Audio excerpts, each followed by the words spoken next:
اسی طرح حدیث میں آتا ہے، نبی اکرم صلی اللہ علیہ وسلم نے ارشاد فرمایا کہ رجب کو دوسرے مہینوں پر فضیلت ایسے ہی حاصل ہے جیسے کلام اللہ کو، قرآن مجید کو باقی کتابوں پر فضیلت حاصل ہے، یعنی جیسے قرآن مجید باقی ساری کتابوں سے افضل اور اعلیٰ ہے، ایسے ہی رجب کا مہینہ باقی مہینوں سے افضل اور اعلیٰ ہے۔ اور فرمایا کہ جیسے وہ امام الانبیاء خاتم الانبیاء محمد رسول اللہ صلی اللہ علیہ وسلم کو باقی تمام انبیاء کرام علیہ السلام پر فضیلت حاصل ہے، ایسے ہی فرمایا کہ شعبان کو باقی مہینوں پر فضیلت حاصل ہے۔ جیسے میں تمام انبیاء سے افضل ہوں، میرا مقام اور مرتبہ تمام انبیاء کرام علیہ السلام سے بلند اور بالا ہے، ایسے ہی شعبان المعظم کا مقام اور مرتبہ بھی باقی مہینوں پر بلند اور بالا ہے۔ اور پھر رمضان المبارک تو فرمایا یہ اللہ کا مہینہ ہے، یا فرمایا یہ میری امت کا مہینہ ہے، اور رمضان کو ایسے ہی باقی مہینوں پر فضیلت حاصل ہے جیسے اللہ کو اپنی مخلوق پر فضیلت حاصل ہے۔ اللہ خالق ہے، باقی ساری کائنات مخلوق ہے، اللہ کے ساتھ کسی کو برابری کو دور کی بات ایسا کوئی وہم و گمان بھی نہیں کیا جا سکتا۔ تو فرمایا ایسے ہی رمضان المبارک کو اللہ رب العزت نے باقی سارے مہینوں پر فضیلت عطا کی۔ اور نبی اکرم صلی اللہ علیہ وسلم نے ارشاد فرمایا کہ رجب ایک روایت میں ہے کہ یہ اللہ کا مہینہ ہے، اور شعبان میرا مہینہ ہے، اور رمضان میری امت کا مہینہ ہے۔ یعنی اللہ رجب میں انسانوں کی طرف خاص توجہ فرماتے ہیں، اور شعبان کو فرمایا اس کو میرے ساتھ نسبت اور فضیلت حاصل ہے، اور رمضان میری امت کا مہینہ ہے کہ رمضان میں امت کے گناہوں کو بخش دیا جاتا ہے، ان کے درجات کو بلند کیا جاتا ہے۔ یا اسی طرح فرمایا کہ شعبان شہری، شعبان میرا مہینہ ہے، اور رمضان اللہ کا مہینہ ہے۔ پھر شعبان کی فضیلت میں فرمایا شعبان المطہر، کہ شعبان انسان کو گناہوں سے پاک کرنے والا ہے، شعبان گناہوں سے پاکیزگی عطا کرتا ہے، شعبان گناہوں کو دور کرنے کا ذریعہ ہے۔ اور رمضان المکفر، اور فرمایا کہ جو رمضان ہے یہ گناہوں کو مٹانے والا ہے، گناہوں کو دور کرنے والا ہے۔ تو شعبان کے مہینے کو نبی اکرم صلی اللہ علیہ وآلہ وسلم کے ساتھ ایک اور نسبت بھی حاصل ہے کہ قرآن مجید فرقان حمید میں جو ہمیں نبی اکرم صلی اللہ علیہ وسلم پر درود و سلام بھیجنے کا حکم دیا گیا ہے، تو وہ آیت مبارکہ شعبان میں نازل ہوئی ہے۔ یا ایھا الذین آمنوا صلوا علیہ وسلموا تسلیما۔ اللہ نے ارشاد فرمایا ان اللہ وملائکتہ یصلون علی النبی، اللہ اور اللہ کے فرشتے اپنے پیغمبر پر، اپنے رسول پر، جناب محمد رسول اللہ صلی اللہ علیہ وآلہ وسلم پر رحمت نازل فرماتے ہیں۔ اللہ رحمت نازل کرتا ہے اور فرشتے اللہ کے پیغمبر پر رحمت نازل کرنے کی دعا کرتے ہیں۔ یا ایھا الذین آمنوا صلوا علیہ وسلموا تسلیما۔ فرمایا اے میرے بندو، اے ایمان والو، تم بھی میرے پیغمبر پر صلوات بھی بھیجا کرو، سلام بھی بھیجا کرو، رحمتوں کی بھی دعا کیا کرو اور سلام بھی بھیجا کرو۔ اور اللہ کے پیغمبر علیہ السلام نے ارشاد فرمایا جو مجھ پر ایک مرتبہ درود بھیجتا ہے اللہ اس پر 10 رحمتیں نازل فرماتے ہیں، اس کے 10 گناہوں کو معاف کر دیا جاتا ہے، اس کے 10 درجات کو بلند کیا جاتا ہے اور اس کا ذکر میرے ہاں کیا جاتا ہے۔ اللہ کے پیغمبر علیہ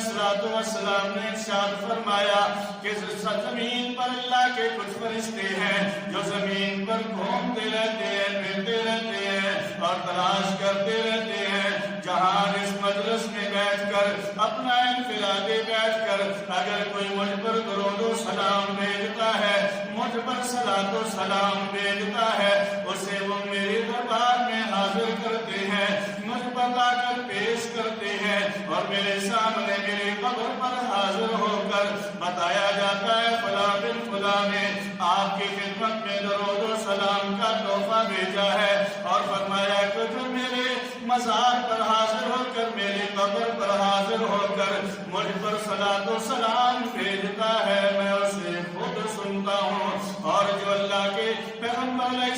السلام پر درود و سلام بھیجتا ہے اللہ اس پر رحمتیں نازل کرتے ہیں، اسے اللہ کے پیغمبر کا قرب نصیب ہوتا ہے۔ آج اگر دنیا کے اندر کسی بڑے کی ہاں آپ کا تذکرہ ہو جائے، آپ کا ذکر ہو جائے، آپ خوش ہوتے ہیں کہ جی فلاں بڑے آدمی نے میرا ذکر کیا ہے، میرا نام لے کر مجھے اچھا کہا ہے، میرا نام لے کر میرے بارے میں اچھے الفاظ ادا کیے ہیں۔ اور جو اللہ کے پیغمبر علیہ السلام پر درود و سلام بھیجتا ہے، جو اللہ کے پیغمبر علیہ السلام پر سلام بھیجتا ہے، جو اللہ کے پیغمبر پر صلاۃ و سلام بھیجتا ہے، اس کا تذکرہ اور ذکر اللہ کے پیغمبر کے دربار میں ہوتا ہے، اللہ کے پیغمبر کے پاس اس کا نام لے کر اس کا یہ تحفہ پیش کیا جاتا ہے۔ تو فرمایا کہ یہ مہینے کو نسبت اللہ کے پیغمبر علیہ السلام کے درود و سلام کے ساتھ بھی ہے، اس لیے کہ درود و سلام والی آیت اس مہینے میں نازل ہوئی تو اللہ والے فرماتے ہیں، نیک لوگ فرماتے ہیں کہ یہ مہینہ اللہ کے پیغمبر علیہ السلام پر درود و سلام بھیجنے کا بھی ہے، اس مہینے میں کثرت کے ساتھ درود و سلام بھیجا جائے تاکہ اللہ کے پیغمبر علیہ السلام کا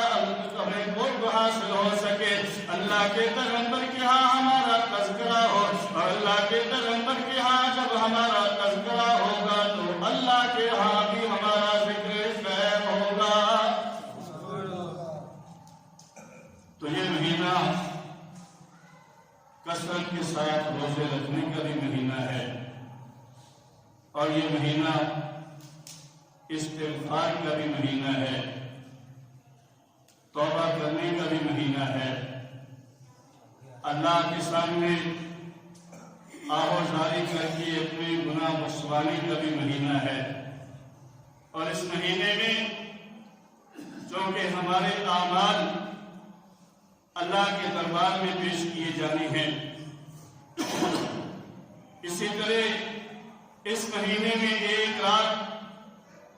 جسے شب برات کہتے ہیں یا 15ویں شعبان کی رات کہتے ہیں، جس رات میں مخلوق کے لیے خیر فیصلے کیے جاتے ہیں۔ اس لیے یہ وہ مہینہ ہے جس میں رزق تقسیم ہوتا ہے، یہ وہ مہینہ ہے جس میں اللہ کی طرف سے رحمتیں تقسیم ہوتی ہیں، یہ وہ مہینہ ہے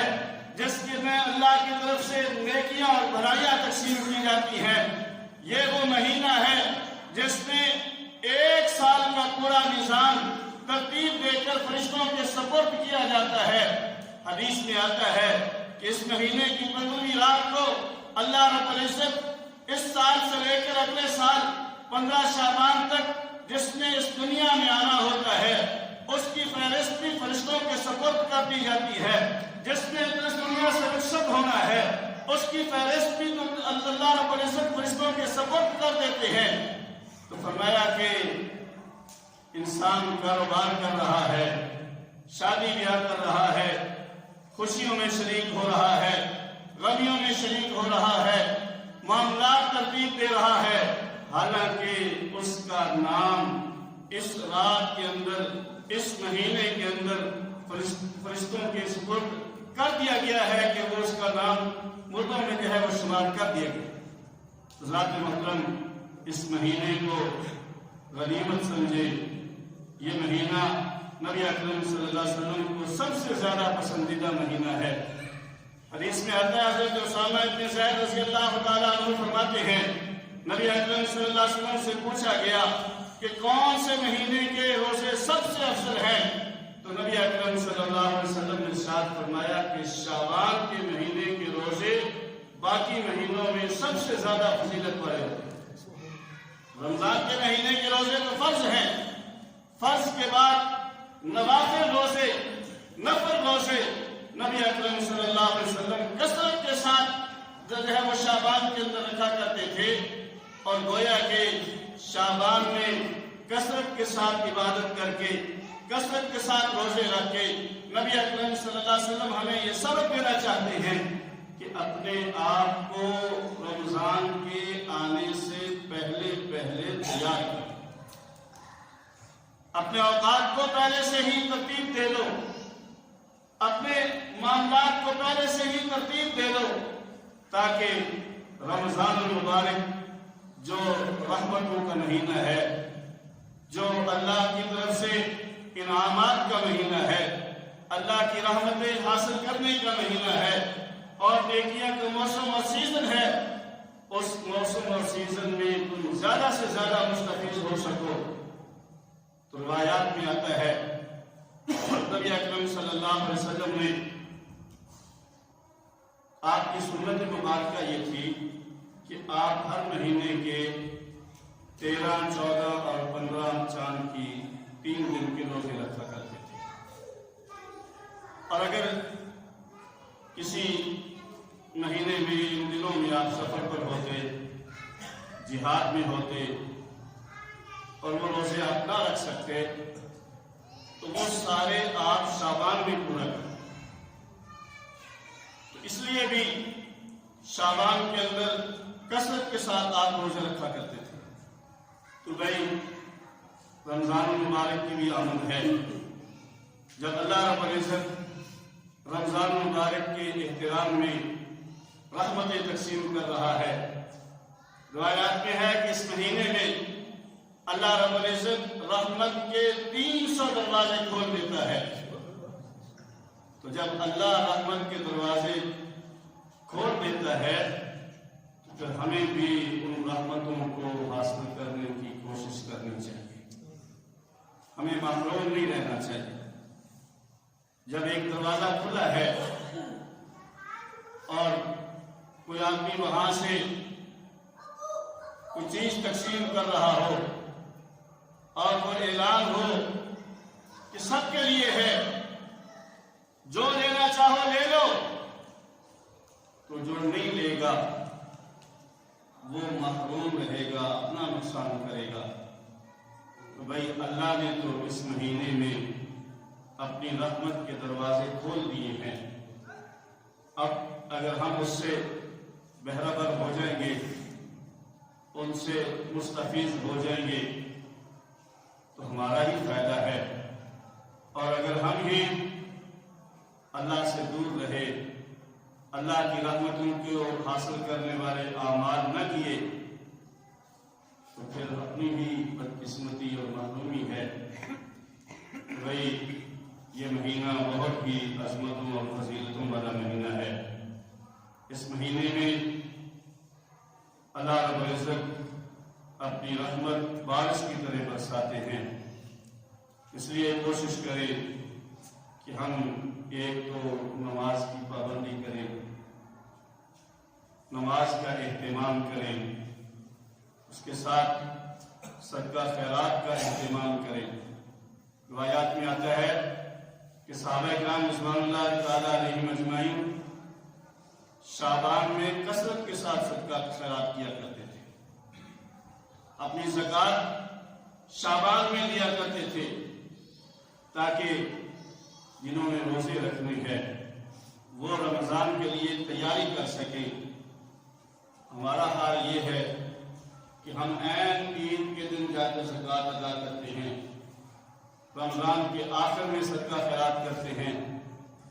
حالانکہ صحابہ کرام رضوان اللہ تعالیٰ علیہم اجمعین کا عمل مبارک یہ ہے کہ شعبان میں صدقہ خیرات کثرت کے ساتھ کرو تاکہ جو ضرورت مند ہے وہ اپنی ضروریات پوری کرے اور رمضان کے لیے اپنے آپ کو تیار کر کے رمضان کی رحمتیں زیادہ سے زیادہ سمیٹنے والا بن جائے۔ اس لیے اس مہینے میں صدقہ خیرات کی بھی کثرت کرنی چاہیے۔ زکوٰۃ کے ساتھ ساتھ فصل بھی آنے والی ہے، اس کا عشر بھی پورا ادا کریں۔ زکوٰۃ اگر فرض ہے، زکوٰۃ کو ادا کرنے کا اہتمام کریں، نہیں تو جو توفیق ہو سکے۔ حدیث میں ہے کہ اگر ایک کھجور کا ٹکڑا بھی اللہ کے راستے میں صدقہ کر سکتے ہو تو اس سے بھی اعتراض نہ کرو۔ اللہ کے ہاں اخلاص کی قدر و قیمت ہے۔ تو بہرحال آج کی گزارشات کا مقصد اور خلاصہ یہ ہے کہ یہ شعبان کا مہینہ بہت برکتوں کا مہینہ ہے، اسے نبی اکرم صلی اللہ علیہ وسلم کے ساتھ نسبت حاصل ہے، اور اس مہینے میں جب نبی اکرم صلی اللہ علیہ وسلم کثرت کے ساتھ روزے رکھتے تھے تو ہمیں بھی چاہیے کہ ہم بھی اس میں روزے بھی رکھیں، توبہ استغفار بھی کریں، کثرت کے ساتھ درود و سلام بھی بھیجیں، اور اسی طرح اللہ کو راضی کرنے کی ابھی سے کوشش کریں تاکہ رمضان میں ہم اپنے آپ کو شعبان میں ہم اپنے آپ کو رمضان کے لیے تیار کر سکیں اور پھر رمضان کی رحمتیں اور برکتیں زیادہ سے زیادہ